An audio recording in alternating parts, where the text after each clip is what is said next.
बिस्मिल्लाहिर्रहमानिर्रहीम।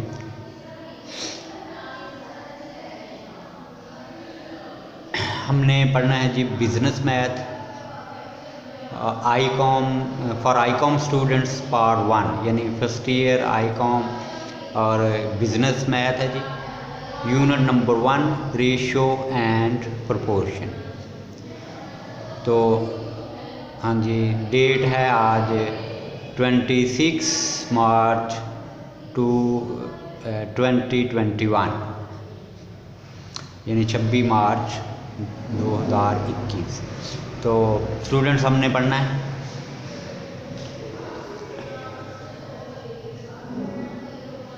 हाँ जी, हमने पढ़ना है जी रेशो एंड प्रोपोर्शन। तो सबसे पहले रेशो है जी। रेशो के बारे में कुछ जानते हैं सबसे पहले कि रेशो क्या है। The numerical relation between two groups or quantity having same unit is called ratio. कोई दो ग्रुप्स या दो क्वांटिटी जिनका यूनिट्स जिनकी इकाई एक जैसी हो, उनके दरमियान ताल्लुक जो है उसको हम रेशो कहते हैं। The numerical relation between two groups or quantities having same unit is called ratio. यानी दो ग्रुप्स या दो क्वांटिटीज़ के दरमियान रिलेशन, उनके दरमियान रिलेशन जिनका यूनिट एक जैसा हो, यानी वो इकाई एक जैसी हो। फॉर एग्जांपल अगर 1 किलोग्राम में है तो दूसरी भी किलोग्राम में होनी चाहिए, अगर 1 ग्राम में है तो दूसरी क्वांटिटी भी ग्राम में होनी चाहिए। अगर आप फासले को लें तो अगर फासला किलोमीटर में है तो दूसरा फासला भी किलोमीटर में होना चाहिए, अगर 1 मीटर में है तो दूसरा भी मीटर में होना चाहिए। इस तरह आप रुपीज़ को लें तो अगर एक अमाउंट आपकी रुपीज़ में है और दूसरी आपकी पैसे में है तो आपको रुपीज़ को पैसे में या पैसों को रुपीज़ में चेंज करना पड़ेगा, यानी दोनों रुपीज़ में होनी चाहिए। इसी तरह आप अगर टाइम को लें तो अगर एक आपके पास टाइम ऑफ ग्रुप जो है वो घंटों आवर्स में है और दूसरा times of group of time जो है वो सेकंड में है, तो आपको सेकंड को घंटे में या घंटों को सेकंड में चेंज करना पड़ेगा, फिर रेशो निकलेगी। यानी दोनों क्वांटिटीज़ या तो आवर्स में होनी चाहिए या सेकंड में होनी चाहिए।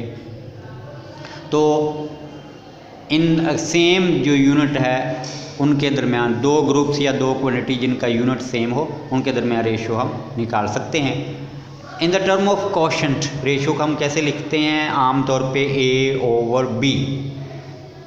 तो स्टूडेंट्स देखते हैं जी, हम रेशो को डिवीजन में भी लिख सकते हैं। A/B, देखें जी A/B, इसको हम ऐसे भी लिख सकते हैं। ये जो A/B है, अगर हम इसको in the term of quotient लिखेंगे तो ये हमारे पास आ जाएगा A/B। और ये जो A/B है इसको हम लिख सकते हैं इज रिटन एज यानी A/B है। अब A/B जो है ये कोशेंट फॉर्म में है, यानी फ्रैक्शन फॉर्म में है। ये जो A/B है ये डिवीजन फॉर्म में है।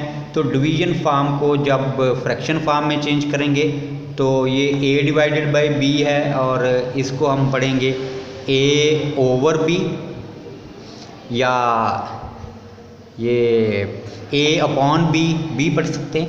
अच्छा, जब इसको हम रेशो फॉर्म में चेंज करेंगे तो इज़ रिटन एज A/B। तो ये ज़रा गौर कर लें, डिवीजन फॉर्म में भी मतलब वही है, फ्रैक्शन फॉर्म में भी और रेशो फॉर्म में भी, यानी हमने इनका रिलेशन ही फाइंड करना है। तो आइए स्टूडेंट्स देखें, A/B है। ये जो पहला अदद हमारे पास A है, A को हम बोलते हैं एंटीसीडेंट का मतलब है जो अदद पहले आता हो, और रेशो जी B है, B को हम बोलते हैं कॉन्सिक्वेंट, और कॉन्सिक्वेंट का यहाँ मतलब है जो बाद में आने वाला अदद।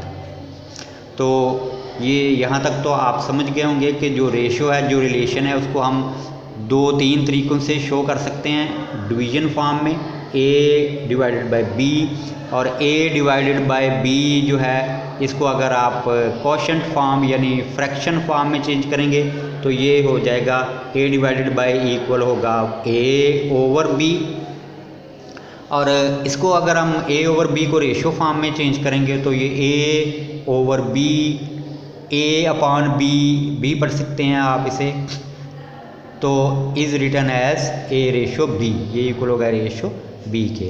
अब a रेशो b है, इसमें ये दो क्वांटिटी के दरमियान रेशो है, तो इसमें पहला अदद जो a है एंटीसीडेंट कहलाता है और सेकंड जो b है वो कंसिक्वेंट, यानी अगला अदद जो है वो कंसिक्वेंट कहलाएगा। चलें जी स्टूडेंट्स, अब हम इसी के हवाले से क्वेश्चन करते हैं।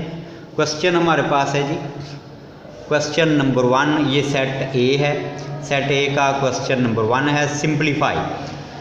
इसके 4 क्वेश्चन है, तो इसमें से मैंने आपको 2 कर दिए, बाकी 2 जो सेम मेथड है। हाँ जी, पार्ट 1 है, इसका पार्ट ए है 40 रेशो 32, 40 रेशो 32। तो इसको आप 2 तरह से सॉल्व कर सकते हैं। इसको फ्रैक्शन फॉर्म में लिख लें 40 डिवाइडेड बाय 32 या 40 अपान 32, 40 ओवर 32, जैसे मर्जी पढ़ लें। अच्छा, इसको आपने सेम अदद पे डिवाइड करना है। ये देखिए मैंने डिवाइड कर दिया, 8 पे डिवाइड भी और मल्टीप्लाई भी कर दिया, ठीक है। तो ये जो 40 है उसको 8 पे डिवाइड करेंगे तो 8 5 दा 40, 5 आ जाएगा।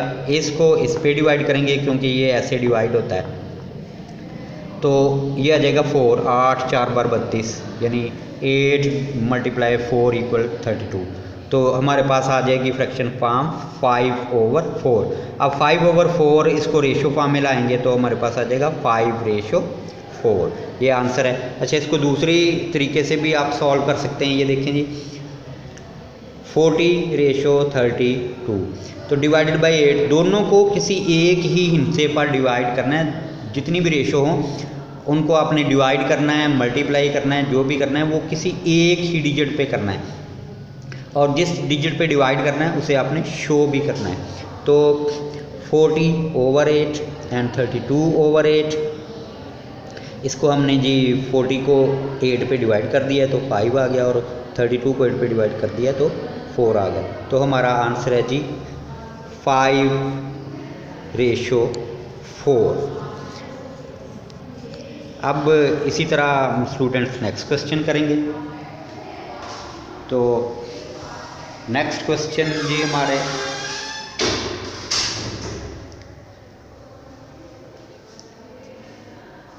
हाँ जी, नेक्स्ट है जी सेकंड पार्ट, क्वेश्चन नंबर 1.1 का सेकंड पार्ट है, और उसका मैंने क्वेश्चन सेलेक्ट किया है जी बी। हाँ जी, बी देखें जी, हमारे पास 3 रेशो हैं। क्या है जी, 25 रेशो 75 रेशो 35। अब स्टूडेंट्स आप गौर करें, ये जो 25 75 35 ये किसी एक अदद पे डिवाइड हो जाते हैं, यानी 5 पे तीनों डिवाइड हो जाते हैं। इसको आपने जब सिंप्लीफाई करना है, रेशो जो है वो उसको हमेशा सिंप्लीफाई करके लिखा जाता है, यानी उसको सिंप्लीफाइड टर्म में हम उसका आंसर निकालते हैं जब भी रेशो निकालनी हो किसी 2-3 ग्रुप्स के दरमियान। तो डिवाइडेड बाय 5, मैंने इसको भी 5 पे डिवाइड कर दिया।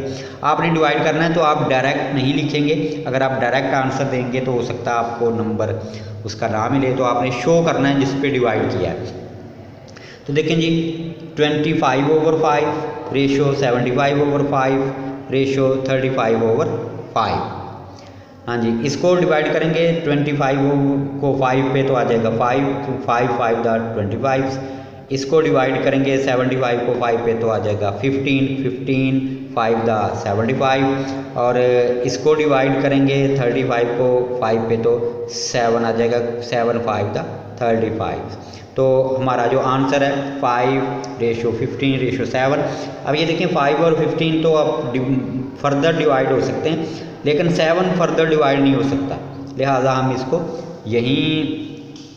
यही इसकी सिंप्लीफाइड फॉर्म है, तो यही हमारा आंसर है 5:15:7।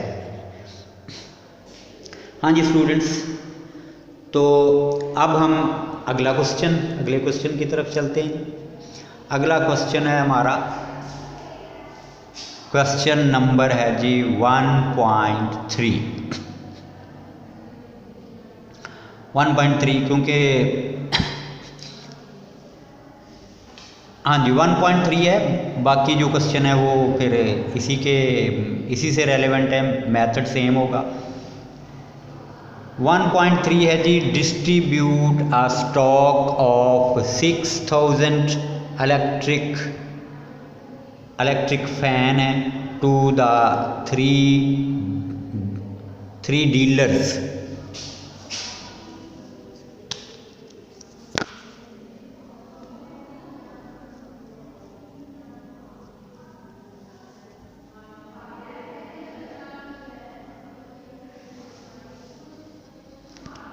डीलर्स इन रेशो, क्या रेशो है जी? 3:5:4। स्टूडेंट्स टोटल स्टॉक हमारे पास है, उसने रकम में कहा है टोटल स्टॉक है जी 6000 इलेक्ट्रिक फैन है और 3 डीलर्स में डिस्ट्रीब्यूट करना है, जिनकी रेशो है dealer 1 ratio dealer 2 ratio dealer 3, यानी 3 हमारे पास डीलर्स हैं और इनके दरमियान रेशो है 3, 5 and 4। आप ये समझ सकते हैं, डीलर 1 = 3 है, डीलर 2 = 5 है और डीलर 3 = 4। मैंने आपकी सहूलत के लिए इसको ऊपर नीचे लिखा है। चलें जी, अब सम ऑफ रेशो, ये और ये जो है इनको आपने प्लस कर लेना है। 3 + 5 + 4 इनको प्लस करेंगे तो 5 और 3 8 और 4 12, यानी 12 आ जाएगा। ये सम ऑफ रेशो है। सम ऑफ रेशो कितना है जी हमारा? 12।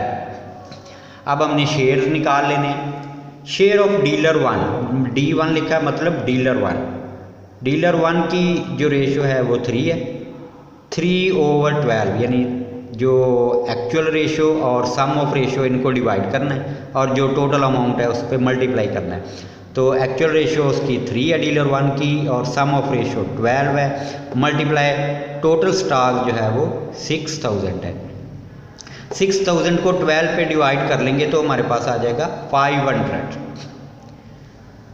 वो हमने एक ही बार डिवाइड कर लिया, मैंने शो किया वो ऊपर। 600 को 12 पे डिवाइड करेंगे तो 500 आ जाएगा। तो 500 को देखें जी, 3 × 500 = 1500। डीलर 1 के हिस्से में जो फैंस आएंगे वो आएंगे 1500, यानी डीलर 1 का शेयर होगा 1500। हाँ जी, नेक्स्ट है जी शेयर ऑफ डीलर 2, यानी D2 मतलब डीलर 2। डीलर 2 की एक्चुअल रेशो थी 5 और सम ऑफ रेशो 12 है। 5/12 × 6000 है, वो टोटल फैन है। इसको हमने पहले ही डिवाइड किया हुआ है, ये देखें 6000 / 12 तो हमारे पास 500 आ जाता है। तो हमने यहाँ शो नहीं किया, ऊपर किया हुआ है। तो उसी के हिसाब से 5 × 500 इसको मल्टीप्लाई करेंगे तो हमारे पास आ जाएगा 2500। तो डीलर 2 जो है उसके हिस्से में आएंगे 2500 फैंस। इसी तरह स्टूडेंट्स नीचे है जी शेयर ऑफ डीलर 3। अब डीलर 3 जो है उसकी एक्चुअल जो रेशो है वो 4 है और सम ऑफ रेशो 12 है, मल्टीप्लाई 6000 टोटल स्टॉक। तो इसको हमने ऊपर डिवाइड किया हुआ है, देखिए पहले से 500 आता है। तो 4 × 500 इक्वल है 2000, यानी 4 को 500 से मल्टीप्लाई करेंगे 40040 200। तो डीलर 3 जो है उसके हिस्से में आएंगे 2000 पंखे। तो फिर डीलर 1 के शेयर है 1500, डीलर 2 का 2500 और डीलर 3 का 2000। ये हमारा आंसर है स्टूडेंट। इसके ये जो मेथड हमने किया है इसके रेलेवेंट क्वेश्चन है, ये आप देख सकते हैं।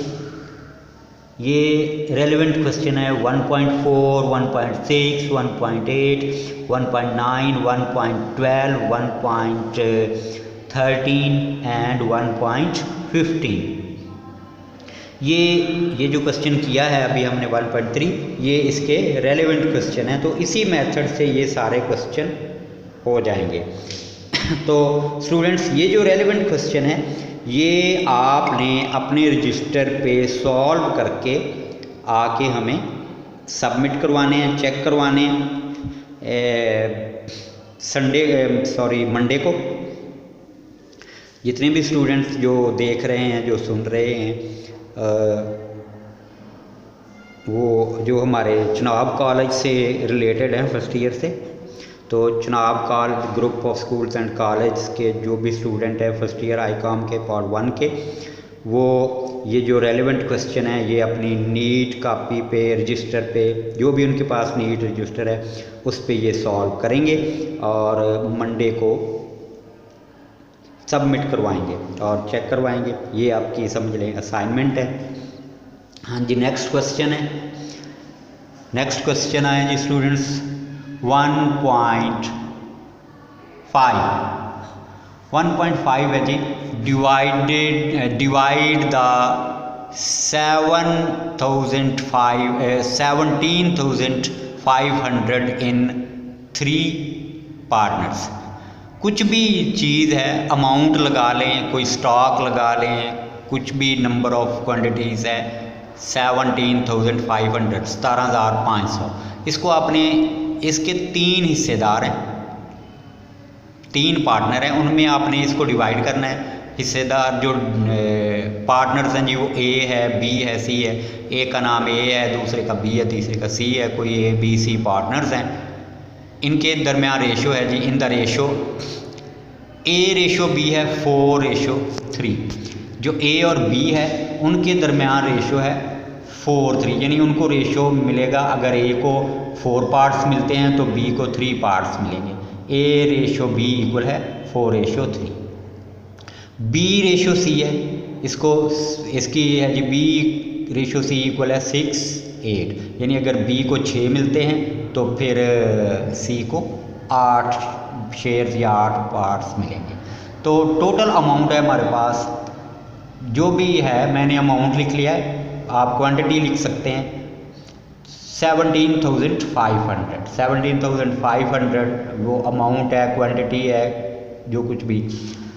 इसके जी रेशो है, इन ratio A ratio B ratio C, 3 partner है तो हमने इनको लिख लिया। अब ए रेशो बी जो है हमारे पास 4:3 है, बी सी हमारे पास 6:8 है। इसका चूँकि बी कॉमन है तो हाँ जी, ये इसका पैटर्न है। आपने किस तरह डिवाइड करना है, अगर ये इस तरह की सिचुएशन हो, 3 के दरमियान रेशो आपने फाइंड करनी हो और उनमें एक जो पार्टनर है वो कॉमन हो, तो फिर आपने क्या करना है, देखें जी, पहले 4 को 6 से, 4 6 दा 24, फिर 6 को 3 से, यानी जो कॉमन रेशो है उनको, 6 3 दा 18, और फिर 3 को 8 से, फिर जो बी और सी को, बी की पहली रेशो और सी की सेकंड जो रेशो है उसको आपने मल्टीप्लाई करना है। तो 3 8 दा 24।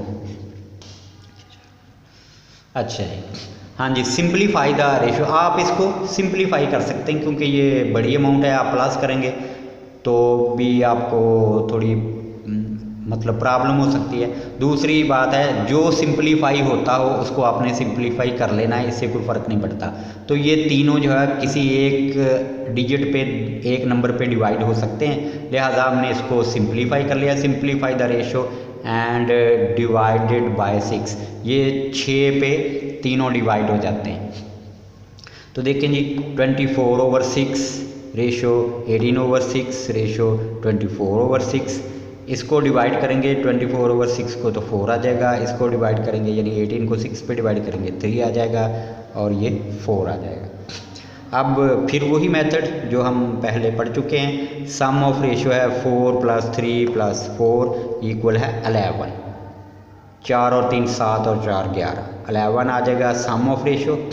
हाँ जी, अब शेयर ऑफ ए की एक्चुअल वैल्यू 4 है जो हमने सिंप्लीफाई करके फाइंड की है, 4 है, और सम ऑफ रेशो 11 है। हमारे पास टोटल अमाउंट जो है वो 17,500 यानी 17,500 है। अब ये 11 और ये 17,500 ये पूरा पूरा डिवाइड नहीं होता, तो हमने क्या किया है 4 और इसको डिवाइड कर लिया। ये देखिए जी 4 मल्टीप्लाई 17,500, 17,500 डिवाइडेड बाई 11। 4 को ये 17,500 से मल्टीप्लाई करेंगे, हमारे पास आ जाएगा 70,000, 70,000 को 11 पे डिवाइड करेंगे तो हमारे पास आंसर आ जाएगा 6363.63। ये 63 के आगे 6363 हैं, जब आप डिवाइड करेंगे तो आपको पता चल जाएगा, तो इसलिए हमने 63 लिखा है, बढ़ा ही नहीं। आप चाहें तो यहाँ 64 लिख सकते हैं। तो ये शेयर ऑफ ए है जी 6363.63 यानी आप इसे अमाउंट वाइज पढ़ेंगे तो 6,363.63। हाँ जी, नेक्स्ट है जी share of B. Share of B, हाँ जी, बी की एक्चुअल जो रेशियो है वो 3 है। ये देखिए बी की एक्चुअल रेशियो 3 है, 3 और सम ऑफ रेशियो 11, इसको मल्टीप्लाई किया हमने। ये देखें जी 17,500 को 3 से मल्टीप्लाई कर दिया है तो हमारे पास आंसर आ गया है 52,500, और इसको फिर 11 पे डिवाइड किया है 11 पे, तो हमारे पास आंसर है जी 4772.74। अच्छा, ये आगे जब आप डिवाइड करेंगे तो 727272 फिर 73 आ जाएगा, इसलिए वो आगे एंड वाली रकम बड़ी है, तो फिर हमने इसमें वो सारी काट के 4 कर लिया 3 में एंड वाली को।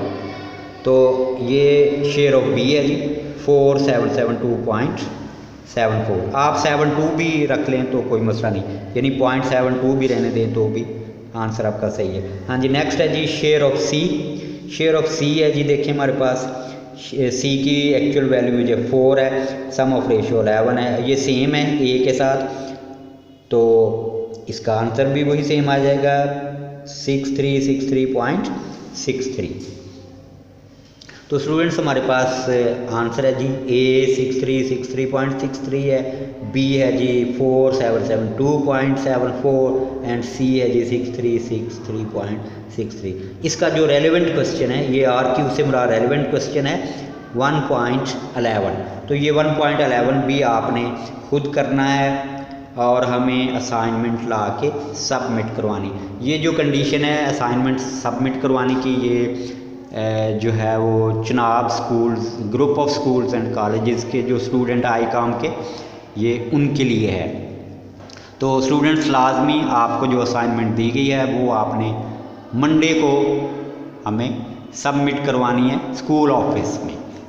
तो ये आज आपका आज का लेक्चर है यूनिट नंबर 1 सेट ए के जो क्वेश्चन हमने किए हैं, जो मेन क्वेश्चन कर लिए हैं, और इसी मेथड के जो रेलिवेंट क्वेश्चन है वो आपको बतौर असाइनमेंट है, ताकि आपका एक्सपीरियंस हो जाए और आपको मेथड जो है वो अच्छी तरह से याद हो जाए। तो स्टूडेंट्स नेक्स्ट वीडियो तक के लिए अपने टीचर्स सर अली रऊफ़ को इजाज़त दें। अल्लाह हाफिज़।